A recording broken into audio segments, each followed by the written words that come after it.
So you're not allowing agency questions, or are you just indie? What is agency questions? What? I'm not in an agency. I just exist. Agency questions are for scouts to ask VTubers. Agencies don't generally scout VTubers. Just so you know. That's not how that works. They open up applications and you apply. I wouldn't join a small agency, no way. You would have to have a lot of history managing people for me to trust you. Trust me, you're a Dunkin' employee, I'll manage you. I'll be your boyfriend and I'll manage you.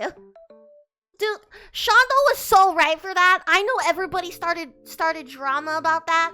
Gave free services like managers and editors. No, I don't want a free manager. I would not believe if a company's giving away free management and editors, they're not gonna be in business very long. Listen, chat, listen here. Listen. Let me tell you something about VTuber agencies. Let me tell you something about them. Only trust them if they have a history of managing talent beyond VTubers.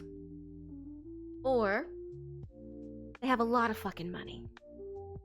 But if a VTuber agency is going after you when you don't have a ginormous following, they will be taking advantage of you.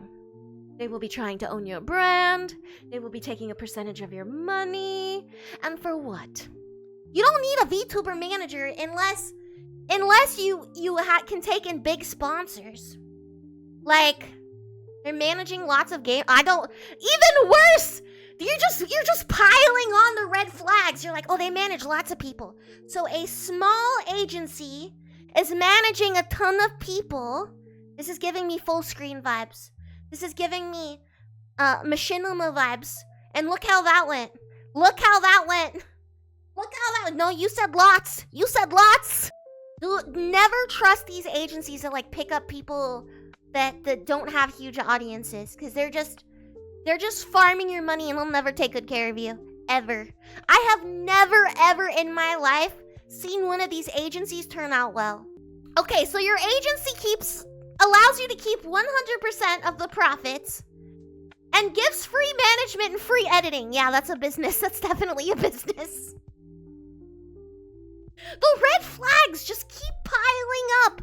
Like, we have a whole giant laundry room of red flags right now. Like, yeah, even if you have funding, if there isn't an actual system to make money in the end, you're gonna fuck over your talent in the end. Like, you're literally coming in here being like, we just go and recruit people. Let's see, you're on my TikTok right now that has 6 viewers. Imagine going into somebody's channel with 6 viewers and being like, oh yeah, you want to join our agency? Yeah, we offer everything for free and we don't take anything. Yeah. So scam. So very scam. And the Nigerian prince. You just scroll through TikTok until you see VTuber. Yeah, very good business decision. I'm making business decisions by just scrolling through TikTok and finding VTubers and not actually looking at their history or what they do, or not doing any deep research. No, I just go through TikTok chats and like, you want to join my little agency? I mean, I have to be your boyfriend or husband because that's what we do. Don't keep trying to defend yourself. It's over for you. You're a scammer. We don't trust small agencies in this house. Umi, would you want to join my agency? There are 0 benefits. Yeah, it's like my Squiddo 1K. Hello, VTuber. I am talented, experienced manager. You give me money. I give you exposure. Yes. I saw you live on TikTok, so you popped over. You're a pro manager. You give me money. I give you stress. That is all. Wait, what was the other one? Why are VTuber agencies even a thing? Why don't they just collab or have their own groups? I mean, VTuber agencies make sense for very big VTubers. For like HoloLive, for Niji, well, I don't know about Niji Sanji. For VShoujo. They make sense because if you have a very big talent, they have a lot of stuff that needs to be managed. and they have a lot of sponsorships that need to be managed. And then they get a part of those sponsorships, or they get a part of your earning if they're doing more than just sponsorships. But if an agency comes to you and wants you to join, and they have no way of making money, not the whole point of playing video games and streaming is that it wasn't a part-time job. Yeah, like for me, I don't want this to be my job. Now get in the jar. If it became my job, it's like my escape from my job. Streaming it can be a business. It can be a business if you want it to be a business. But if you're making it a business, you do not need a manager until you have enough money to make a manager worthwhile. Period. I will say, as a fellow streamer, it's a struggle. Yeah, I mean, if it's a struggle if you try to make it your job from the start. Most people who are able to make it their job didn't have that intention in the beginning, and then kind of switched over to that when they started making enough money, and they're like, oh, I don't have to work anymore. Let's go. The best thing to do. Ah! 250 Yumi Marge Licky. I'm trying to give amazing advice here. Yumi Marge Licky. I'm trying. What I was gonna say is, if you want to make stuff and you want to stream, you should do it because you love it and you have fun. Because if it becomes about like the numbers or the money, and like they don't always meet up to your expectations, then it's really hard to like keep going. It's really hard to keep going. If it's all about how much money you make, it is so hard to keep going for the stuff that for like when everything is down. Because success is not a straight line. You have good times and you have bad times. So like if you make your whole like good feelings satisfaction around being financially stable by streaming alone, it's probably not gonna work. Is this referencing certain recent controversy? No, I'm just saying in general. I used to be a full-time content creator as like my flesh self back in the day. And then I got a job doing it for companies. Now I do it for companies. That's why I know the deal. I know how it be. And now I do it here just for fun, so that I don't have to think about work. Although it kinda is the same. Content creation is always such a weird thing, and when you get big, it's hard to... Excuse me! It's hard... It's a hard fall to the floor if you mess up. If you get big enough, you can't mess up, though. That's the thing. If you get big enough, you can't mess up. Like, the only people who get canceled are the people who let themselves get canceled. Because there will always be people who like the bad guys. Great, but trying to grow alone is really hard. You don't think... I mean, if your goal is to grow, you probably won't grow. I'm gonna be real. If your goal is to just get an audience, you're probably never gonna get an audience. Because there's a mindset that people have that... How do I explain this? There's a mindset people have when they're just focused on growing numbers that isn't around actually serving the audience they want to attract. So, like, it just becomes, I need to get more people to look at me, but you're not really, like, thinking it through, and you're not really thinking, like, oh, what do I make that serves this audience? What do I make that will engage this audience? And a lot of people, like, no, it's just, you lose focus. You screw a wee ball.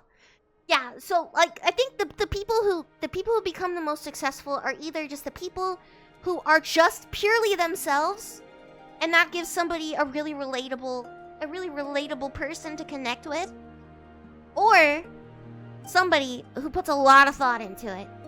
And by a lot of thought, I mean, like, creating an ideal customer that you're always...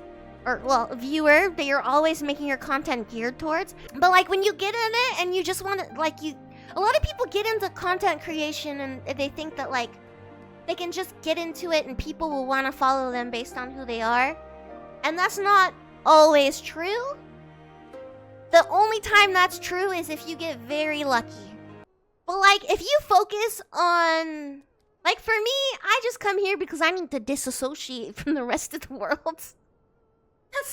That's my and when I first started streaming, we sound nothing alike. What do you mean? There was a time when I first started streaming as this form, because I used to be a full-time YouTuber as my flesh self, and then I made content that helped people. So, no!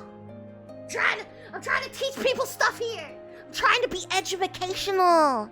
Back then I made like tutorials and stuff, so like it got good views and it was like it had value to people.